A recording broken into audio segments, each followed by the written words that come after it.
Trop, c'est trop. Beaucoup de fausses assurances de vie ici aux États-Unis. Beaucoup de gens sont en train d'être arnaqués par des fausses assurances de vie. Il y a les assurances de vie, tu n'as pas besoin de ça. Je reçois chaque jour des appels des gens qui réclament à chaque jour pour les fausses assurances de vie. Avant d'aller faire une assurance de vie, ma chère, mon frère, il faut d'abord regarder cette vidéo parce que tu es en train de jeter ton argent dans l'eau. Ici, ce n'est pas un pays. Les États-Unis, c'est la capitale mondiale. C'est la capitale de cette planète qu'on appelle planète Terre. Alors, si tu vis ici, il faut être prudent. Il faut avoir un avocat, un conseiller, un case manager. Parce que beaucoup de gens sont en train de vous escroquer à l'œil nu comme ça, là, facilement comme ça, simplement comme ça, avec les assurances de vie que vous achetez. L'assurance de vie, ce n'est pas un investissement. Ouvrez vos yeux. À travers cette vidéo, je vais vous expliquer en long et en large c'est quoi l'assurance de vie ici aux États-Unis. Ça sert à quoi l'assurance de vie? Pourquoi tu dois avoir cette assurance de vie? Ça coûte combien l'assurance de vie? Quelles sont les deux différences d'assurance de vie que nous avons? Quelles sont les bonnes compagnies d'assurance de vie? Et quels sont les gens qui payent beaucoup d'argent pour l'assurance de vie? Et est-ce que tu as besoin de ça? Qui sont les gens qui vont bénéficier de cette assurance de vie? Et quel âge que tu peux commencer? Quels sont les documents que tu auras besoin pour faire l'assurance de vie? Tu auras besoin d'être illégal ou légal? Est-ce que tu auras besoin d'un Social Security pour commencer à payer l'assurance de vie? Et ça sert à quoi l'assurance de vie ici aux États-Unis? Parce que mes amis, nous habitons ici aux États-Unis. Nous payons les taxes. Quand on te paye, à la fin de la semaine, on coupe les taxes. À part les taxes, quand tu pars au supermarché pour acheter les affaires, on coupe les taxes. Les voitures que nous avons, nous payons des assurances. Et quand tu meurs ou après un accident, on te paye à travers l'assurance de la voiture. Vous comprenez? La maison ici que nous prenons ici en crédit pendant 30 ans, on paie des assurances sur ça, juste pour la maison, si ça brille, tout ça là. Et puis il y a encore l'assurance de vie. Mon frère, l'assurance de vie là, et nous payons encore d'argent. Et là, nous se retrouvons à la fin du mois, on reste avec plus rien. On reste avec plus rien. Tout l'argent que nous gagnons, ça part qui est assurance. Assurance de ceci. Et combien d'assurances nous avons? Et aujourd'hui, on va parler de l'assurance de vie. Alors, c'est quoi l'assurance de vie? Là, on va partir lentement pour comprendre c'est quoi l'assurance de vie ici aux États-Unis. Parce que quand tu viendras ici, tu auras vraiment besoin de l'assurance de vie. Et je vais vous parler quelles sont les 4 questions que tu peux demander pour savoir que c'est faux assurance de vie ou c'est un bon assurance. Avant même que j'arrive même à la fin là-bas, je vais directement dire ça parce que les gens ici, ils n'ont pas beaucoup de temps. Ils vont rester ici 8 minutes et puis ils vont partir. Avant que vous partez, je vais vous dire une chose. Si quelqu'un vient vous vendre une assurance de vie, n'achetez pas. Ce sont des vendeurs d'assurance de vie. S'il faut acheter une assurance de vie, il faut aller chez les conseillers financiers. Les gens qui ont les certificats, ils sont les conseillers financiers. Demande à la personne, est-ce que la seule option que tu as, c'est seulement l'assurance de vie ou tu as d'autres produits? S'il a que les produits là, l'assurance de vie, c'est-à-dire que lui, c'est une personne qu'on lui a déjà escroqué. Maintenant, on lui dit pour que tu gagnes ton argent ou pour qu'on puisse te rembourser ton argent, tu dois aussi vendre les mêmes assurances de vie à d'autres victimes. Et quand ils vont sortir comme victimes et toi, tu vas avoir ton argent. Tu as vu où une banque créer un produit pour que les clients bénéficient? Ça ne se fait jamais. Si une banque crée un produit, c'est pour que la banque gagne. Pour qu'il paye les fonctionnaires, la banque gagne. Le jour que le banquier va créer un produit pour que les gens, moi et toi, qu'on puisse gagner, c'est le jour que la banque va tomber à faillite. Ça va tomber en faillite. Quand on fait les crédits, toutes ces choses-là, c'est pour le banquier et c'est pour la banque. Les gens là, ils n'ont pas étudié en vain. Ils ont eu beaucoup de crédits en banque pour étudier. Et quand ils étudient, c'est pour avoir du travail, c'est pour gagner de l'argent. Ils ne sont pas là pour vous faire du patate douce. Ils sont là pour gagner leur argent. Alors, c'est quoi l'assurance de vie? L'assurance de vie, c'est un contrat entre toi et la compagnie d'assurance. Uniquement, c'est ça vraiment l'assurance de vie. Et LKB, c'est ça l'assurance de vie. Et c'est quoi ce qu'on appelle... je ne comprends pas. C'est ça seulement l'assurance de vie? Oui. L'assurance de vie, c'est un contrat entre toi et la compagnie d'assurance de vie. Quand je parle déjà de l'assurance de vie, tu comprends déjà c'est quoi? Ce n'est pas quelque chose à expliquer. Alors, comment ça fonctionne l'assurance de vie? C'est quand tu meurs et ta famille ou ton époux ou ta femme ou le bénéficiaire va recevoir une portion d'argent. Est-ce que vous comprenez bien? Je suis clair avec vous. Va recevoir une portion de l'argent pendant de l'assurance de vie. Alors, c'est quoi ce qu'on appelle apolicy? Apolicy, c'est quoi? Apolicy, c'est un contrat entre toi et l'agence de l'assurance de vie. Alors, le prix que tu vas payer combien d'argent? Combien d'argent tu vas payer chaque fin du mois? C'est combien tu vas payer? Là, je vais parler ça plus tard parce que ça dépend. Ça dépend vraiment. Parce qu'avant que je parle combien tu vas payer, je vais vous citer les deux sortes d'assurance. Il n'existe que deux sortes. Dans les deux sortes-là, il y a maintenant le G. Les gens jouent dans ces G-là, des deux assurances de vie. Alors, pour le prix, c'est l'argent que tu vas payer chaque fin du mois. Chaque fin du mois, tu dois verser de l'argent là-bas. Même si tu ne meurs pas aujourd'hui, tu dois verser de l'argent à cette assurance de vie chaque mois. LKBA, est-ce que vraiment j'ai besoin d'avoir une assurance de vie? Est-ce que j'ai besoin de ça? Mon ami, c'est une belle question parce que tu ne peux pas avoir besoin de ça. Beaucoup de gens vivent ici, ils n'ont pas besoin de ça parce que parfois ça devient trop et parfois c'est inutile. Alors, je pense que aujourd'hui, si tu meurs, qu'est-ce qui peut devenir ta famille? Moi, je serai honnête avec toi. Assurance de vie, si tu as beaucoup d'enfants, tu n'as pas un bon boulot, tu n'as pas une carrière, tu travailles dans le petit boulot là. Tu es marié, ta femme dépend de toi. Ta femme, elle ne travaille pas, elle dépend que de toi. Et tu as beaucoup d'enfants et tu as beaucoup de dettes. Tu as beaucoup de dettes. Quand je dis dettes, tu as vraiment les dettes, les crédits que vous prenez là. Mon ami, je dis clairement pour toi, sans te mentir, tu as besoin d'une...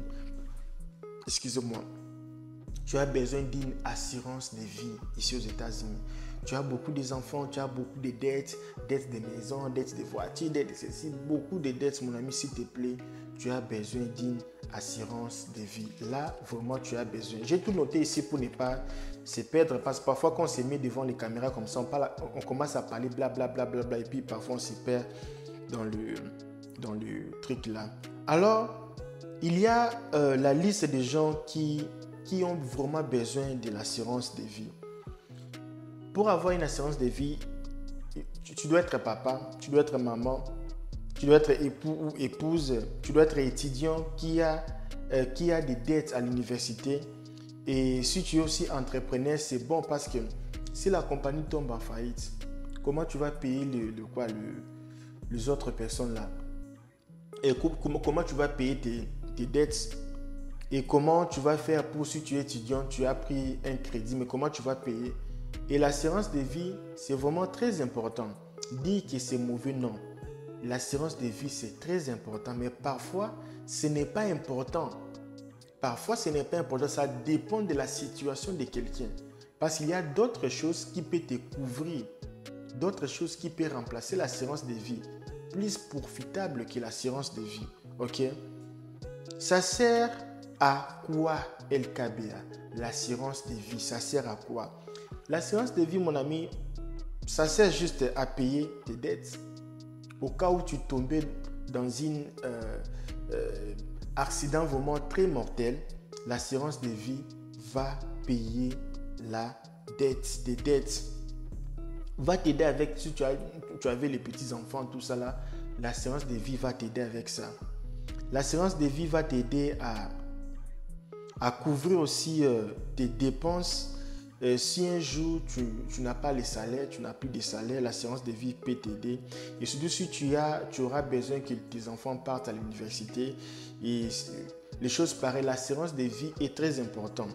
Aussi, une chose que beaucoup des Africains, des Congolais, surtout des Congolais, on vous ment.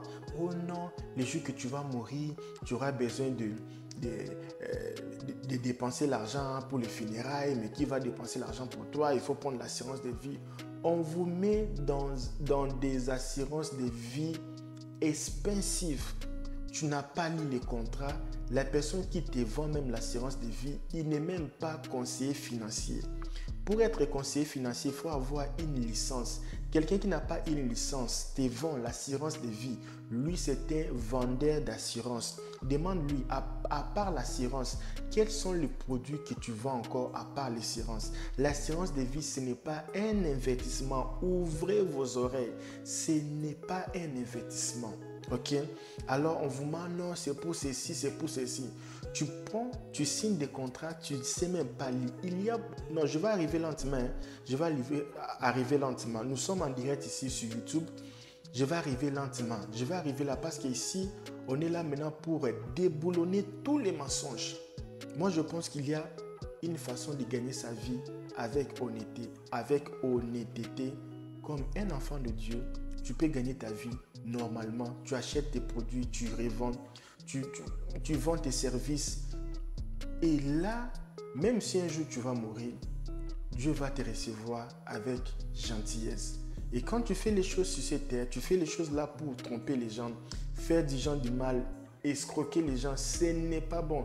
C'est pour ça que cette chaîne ici, j'aime plus faire les publicités. J'ai rarement les publicités pour les gens. Et c'est parce que il y a des gens qui viennent ici faire les publicités et ils partent. Et les gens qu'ils ont escroqués, là, c'est moi maintenant qui va payer les prix. Donc, commencer maintenant à les expliquer tout ça. Non, ce n'est pas comme ça. Il faut être clair. Fais ta vie comme les Américains. Ils gagnent leur vie. Ils ont un restaurant, ils ont ceci. Ils sont clairs. Et vous, vous n'êtes pas clair avec les gens. Et qui sont les victimes? Ce sont les Africains. Tu es ici aux États-Unis, ça fait 10 ans. Tu n'as pas l'expérience. Il fait 15 ans. Tu n'as pas l'expérience. Il faut aller demander les autochtones d'ici. Alors, ici maintenant, on entre dans le principal. Parce que cette chaîne ici, ce n'est pas une chaîne de petits-enfants. Si tu vois réellement les gens qui sont abonnés sur cette chaîne, ce sont les businessmen, les gens qui ont étudié, les gens qui ont les mémoires, les gens qui aspirent un jour voyager, les gens très intelligents. Et vous allez voir que mes vidéos ne font pas dans les 1 million de vues parce que ce sont les gens qui sont là uniquement pour les choses sérieuses. Si tu as besoin des choses comme les TikTok, les petites vidéos, j'ai une chaîne, si je peux dire, un compte TikTok là où je fais plus ou moins dans les 100 000 vues chaque jour. Chaque jour, je fais 100 000 vues. Allez sur mon TikTok, vous allez voir, je fais dans les 200 000 vues par jour. Parce que là, c'est pour les enfants, c'est pour perdre du temps. Mais ici, ce sont les choses sérieuses, ok? Alors, si tu n'as pas le temps, tu n'as qu'à dégager parce qu'on n'a pas besoin de vie. Moi, sur YouTube, je n'ai pas besoin de vie. Parce que je fais déjà des milliers de vues sur TikTok chaque jour. Et TikTok me paye pour ça. Ici, je suis pour les choses très sérieuses. Les choses très sérieuses, les choses de la vie. Ici, maintenant, c'est le calm down. Calm down. Calm down. Ici, maintenant, ce sont les choses de la vie. Ok? Il y a deux sortes d'assurance. Écoutez-moi bien. Il y a que deux sortes d'assurance. Il y a l'assurance qu'on appelle Term Life Insurance. Term Life Insurance. Et on a une autre assurance qu'on appelle Permanent Life Insurance. On comprend bien. Term Life Insurance and Permanent Life Insurance. Alors, c'est quoi les termes Life Insurance? C'est un terme. C'est bien. Tu vois, l'américain, c'est que moi j'aime avec l'américain. Il explique tout. Il donne même les noms appropriés. Quand on dit Term Life Insurance, c'est une assurance qui peut être plus ou moins à partir de 10 à 40 ans. Tu peux prendre 10 ans, 15 ans, 20 ans, 25 ans, 40 ans. C'est une assurance, c'est pour un terme. Ça commence et ça finit. Et cette assurance ici, mes amis, c'est pour les gens qui sont classe moyenne, si je peux dire facilement les pauvres. Les gens qui ne sont pas riches. Les gens qui ont beaucoup de dettes. Si je peux dire seulement les gens qui ont beaucoup d'enfants.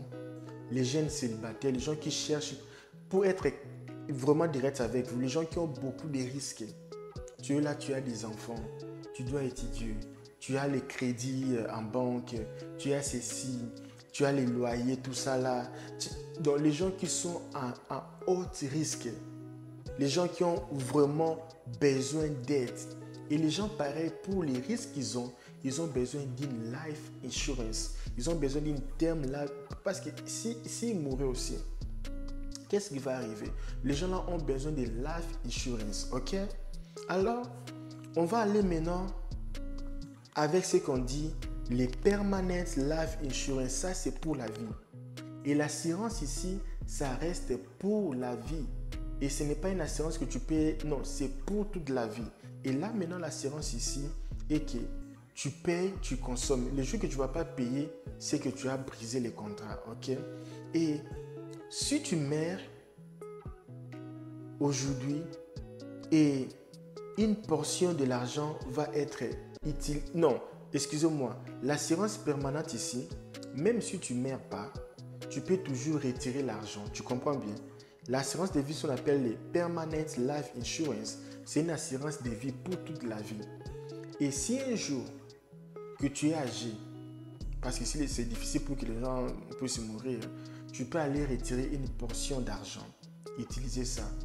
Parce que tu ne meurs pas, tu es là, tu as l'argent qui est là-bas. Tu peux aller retirer l'argent là.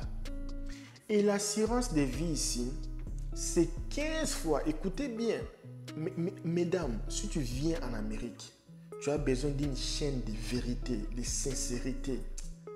Inch'Allah, abonne-toi sur cette chaîne ici parce que l'assurance permanente Life Insurance, Permanent Life Insurance, c'est plus ou moins 15 fois plus cher que Term Life Insurance, l'assurance permanente. Non, l'assurance terme, en terme. Et le permanent ici, c'est 15 fois plus cher. Est-ce que vous écoutez? Et ça ici, c'est là où il y a des petits bénéfices. Tu peux retirer ton argent. Bon, je ne vais pas entrer dans les commentaires. Je vais d'abord expliquer. Et l'assurance ici, Permanent Life Insurance, il y a aussi une chose qu'on appelle les cash value. Vous comprenez un peu, les cash value. Si tu veux un conseil, d'abord le conseil, je vais venir après parce que je ne veux pas me compliquer. Parce que je voulais vraiment vous expliquer tout et le temps nous presse. Et comment maintenant, messieurs LKBA, comment je peux choisir un bon assurance? Une bonne assurance, excusez-moi. Alors, tu dois d'abord analyser ta vie. Vous comprenez? Pour choisir entre les deux, tu dois d'abord analyser ta vie, mes amis. Tu dois analyser quels sont les risques que tu es en train de parcourir. Est-ce que c'est temporaire? Le risque est là, c'est temporaire ou c'est définitif? Est-ce que tu as le cancer? Tu as un cancer? Est-ce que tu as une maladie incurable? Il faut analyser tous les risques là. Est-ce que le problème que tu as aujourd'hui pour payer les frais d'académie de ton fils, c'est temporaire ou c'est définitif? Il faut analyser tous ces aspects-là. Ok? Aussi, acheter une nouvelle maison. Les gens qui achètent des maisons pendant 30 ans, là maintenant c'est la réponse. Tu as acheté une maison pendant 30 ans. Tu as acheté tu as pris les crédits en banque pour payer les frais académiques. Tu as pris les crédits pour acheter une voiture. Tu as pris ceci, tu es en pauvreté. Moi, monsieur LKBA, si je peux te donner une bonne réponse, il faut choisir l'assurance qu'on appelle le Term Insurance. Surtout pour vous les migrants, pour nous tous les migrants ici aux États-Unis. Prenons l'assurance qu'on appelle Term Insurance. Terme, ça commence, ça termine. Parce que le problème que tu as, c'est temporaire, ce n'est pas définitif. Ok? Alors, comment savoir si l'assurance que j'ai pris, c'est arnaque, c'est du faux, c'est du mensonge? Mes amis, ça maintenant, c'est la partie où tu dois suivre ça attentivement. Parce que tu dois leur poser plus ou moins 1, 2, 3, 4 questions. Les 3 4 questions que tu vas leur poser. Si tu poses les gens là ces 3 questions, tu vas savoir si les gens là sont en train de t'escroquer pour l'assurance de vie. Parce que ici aux États-Unis, il y a beaucoup de gens qui sont au tribunal à cause des assurances de vie.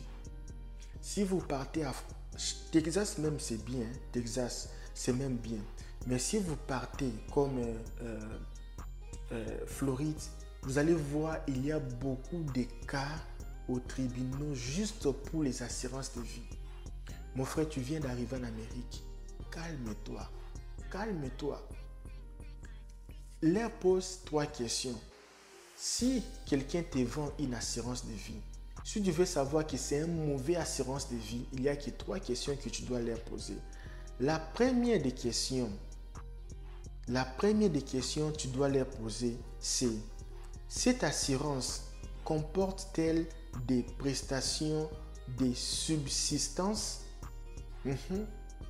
Pose la question à la personne qui te vend l'assurance là. Et aussi, tu ne dois jamais acheter une assurance de vie à un vendeur d'assurance. Il faut acheter une assurance de vie à quelqu'un qui est comme conseiller financier, qui a un certificat de conseiller financier. Parce que lui, il va analyser ton problème. Et si vraiment l'assurance de vie est la seule solution, tu auras ça. S'il y a d'autres opportunités, il va t'indiquer d'autres opportunités. Tu vois, c'est comme dernièrement, j'avais indiqué. Moi, je n'ai pas les certificats pour ça. Mais du moins, je travaille avec les gens, je collabore avec les gens qui sont des conseillers financiers et je reçois beaucoup de conseils sur ça. J'ai participé à plusieurs réunions, j'ai participé à plusieurs débats sur l'assurance de vie. Alors, si tu veux vraiment avoir une assurance de vie, il faut chercher un conseiller financier. Et si tu n'as pas un conseiller financier, c'est le moment de chercher un conseiller financier. Ok? Quand je dis, il faut leur demander, cette assurance comporte-t-elle des prestations de subsistance? Si tu es malade, peux-je recevoir une somme? Pose la question. L'assurance ici, si moi je suis malade, est-ce que je peux avoir quelque chose? Attendez encore. Deuxième question. Pose aux gens là cette question. Le contrat est garanti d'être renouvelé. Avant de prendre une assurance, demande est-ce que le contrat ici est déjà garanti d'être renouvelé, oui ou non? Parce qu'il y a un jeu ici. Quand tu es plus ou moins 30 ans, 40 ans, on te vend et ils veulent ton argent, ils veulent money. Mais le jour que tu auras seulement dans les 50, ils veulent, les gars, ici va bientôt mourir 60 ans. Il n'y a plus question de continuer l'assurance de vie et c'est toi qui vas perdre. Et ils ont déjà eu leur argent, c'est tout, c'est toi le perdant. Et troisième question, l'assurance de vie temporaire peut-elle être transformée en assurance de vie permanente? Pose-les cette question parce que là, d'autres assurances, tu ne peux plus augmenter ou convertir ou comment je peux expliquer ça? Quand tu demandes l'assurance de vie temporaire peut-elle être transformée en assurance de vie permanente? Parce qu'il y a d'autres assurances, la couverture ne peut plus être augmentée. La couverture peut seulement juste être diminuée. Tu diminues que la couverture. Parce que si tu changes, il n'y aura pas moyen. Parce que sur le contrat, il n'y avait pas moyen d'augmenter la couverture de ton assurance. Et là, mon frère, tu es grillé. Tu es grillé comme les poissons. Alors, il y a ce qu'on appelle les contrats. Plus que tu es âgé, tu vas payer beaucoup d'argent. Et les grands problèmes avec l'assurance maladie, mes amis, ça, il y a beaucoup de cas aux tribunaux ici, mes amis, à cause de l'assurance. Moi, si je peux te donner un conseil, si tu as une assurance de vie, il faut avoir un avocat. Mon ami, sans l'avocat, c'est bizarre. Les choses que je te parle ici, tu vas regretter les jours que tu auras dans les 70 ans. Aujourd'hui, là, tu es jeune, tu achètes iPhone, tu achètes Mercedes, mais demain, tu vas comprendre ce que je te dis. Parce que toi, tu ne connais pas l'Amérique. Tu vois les gens ici en Amérique, highway, dans le grand boulevard, là, il est là avec les mallettes. Il marche. Là où les voitures passent à 120 km par heure, lui, avec les valises, là, il marche.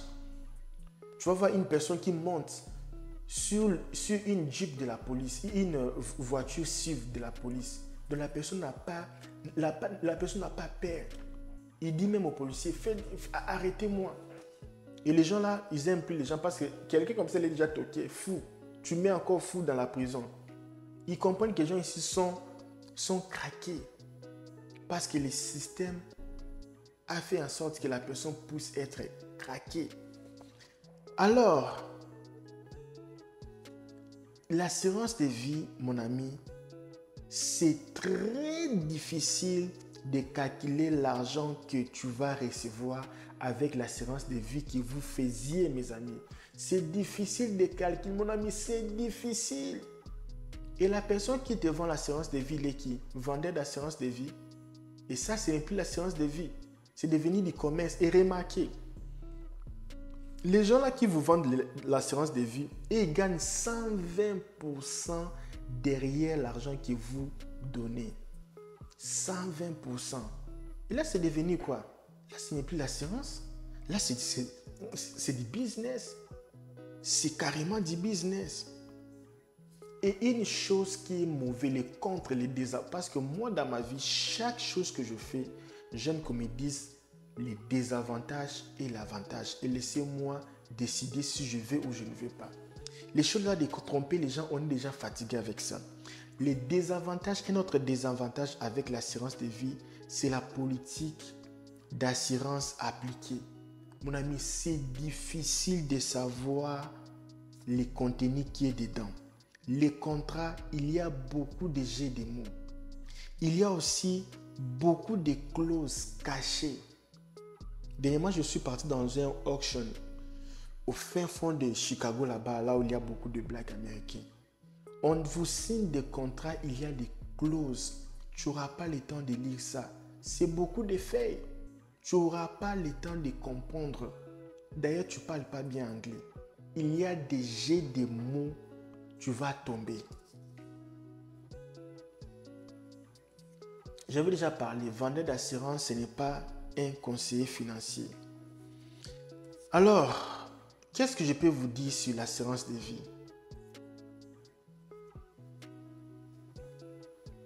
Si tu vois réellement que tu as un problème, tu veux vraiment avoir une assurance de vie, parfois tu n'as pas besoin de ça.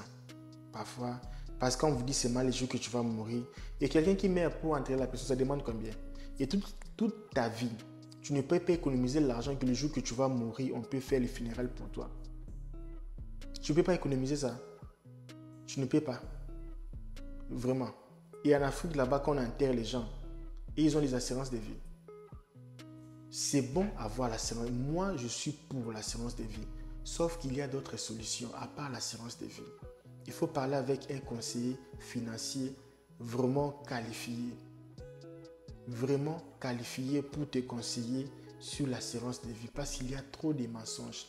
L'assurance de vie que toi tu as besoin, comme nous les réfugiés, nous le migrant, nous les gens qui ont demandé l'asile, nous les gens qui sont arrivés, nous les gens qui sont arrivés avec la DV Loterie, nous les gens qui sont arrivés avec le visa travailleur, nous les gens qui sont venus avec le visa d'agriculture, nous les gens qui sont venus avec le visa de tourisme, nous les étrangers qui sont venus avec le visa F1 d'étudiant. Pour moi, la meilleure option, c'est l'assurance de vie en terme. Terme, ça commence, tu connais le jour que ça va commencer, le jour que ça va finir. Et peut-être tu n'as pas besoin de ça. Tu n'as pas besoin de ça. Pourquoi je dis que tu n'as pas besoin de ça? Exemple, dernièrement, il y avait quelqu'un qui est venu, il m'a dit Monsieur Kabia, j'ai vraiment un souci. Et mon problème est que j'ai un enfant qui a 10 ans et d'ici 18 ans ou 20 ans, j'aurai besoin d'envoyer cet enfant à l'université ou au collège. Je lui ai dit, oh, c'est bonne idée. Il m'a dit, j'ai ouvert un compte bancaire et dans mon compte bancaire, je prends chaque fin du mois $200. Et d'ici 10 ans ou je ne sais pas combien d'années, j'aurai une somme qui va permettre que mon enfant puisse faire l'université ou le collège. Je dis, merci, ça c'est une erreur. Parce que l'argent que tu mets dans le compte bancaire de ton enfant, là, si c'est $200, $300 par mois, tu jettes ton argent en l'eau. Ça ne va pas répliquer, ça ne va pas multiplier. Et je lui dis, monsieur, écoute-moi bien, tu es Camerounais, ok? Tu es des Douala, ok? Est-ce que tu sais maintenant, Douala, il y a beaucoup de terrains au fin fond du Douala là-bas que tu peux acheter à 10 000, 15 000 $. Et d'ici 5 ans, 10 ans, ça peut multiplier en 3-4 fois. Tu auras l'argent pour l'enfant faire le collège, l'argent même pour qui l'enfant... Tu peux vendre ton terrain là et puis tu gagnes 3-4 fois. Tu n'as pas besoin de stresser pour rien, Il y a des raccourcis, les choses à faire, les va-et-vient. Tu n'as pas besoin de tout ce que tu fais là. Dans la vie, si la vie est courte, il faut avoir des stratégies pour ne pas beaucoup souffrir. Et l'argent là, même si l'argent que tu mets là-bas, ça va multiplier rien. Les grands problèmes dans ce monde ici, dans le monde des finances, même ce que Jésus avait pas vraiment aimé, ou la Bible carrément n'aime pas chez les chrétiens, c'est de ne pas multiplier l'argent. Ce que tu gagnes, il faut le multiplier. Quand tu ne multiplies pas, là, ce n'est pas bon. On vit dans un pays où il y a beaucoup de systèmes. Pour gagner la vie, moi je pense que pour réussir sa vie aux États-Unis, il faut bien comprendre les systèmes. Et quand tu comprends bien les systèmes, tu peux maintenant voir comment tu peux dribbler. On paye beaucoup de taxes, on paye beaucoup d'impôts, on paye beaucoup de ceci. Mais les riches ne payent pas beaucoup de ça là. Ils ont compris le système. Je disais à un monsieur, tu habites à Californie, ce n'est pas bon. Il faut aller vivre même à Floride. Parce que là-bas, tu ne vas pas payer les taxes. Tu payes $100 000 de taxes par année, c'est beaucoup. $100 000, c'est beaucoup. L'argent là, tu peux aller acheter une maison et faire virer, déplacer ta compagnie de Californie à Orlando. Et excusez-moi, à quoi ici, c'est Miami là-bas. Donc moi, je vous laisse pour aujourd'hui. Les choses de l'assurance ici, il faut seulement entrer sur YouTube, tape seulement les problèmes d'assurance au tribunal, tu vas voir. C'est compliqué vraiment mes amis, c'est vraiment bizarre. Moi je vous laisse, il fait déjà tard. Demain on a beaucoup de choses à faire. On se retrouve demain, à la prochaine.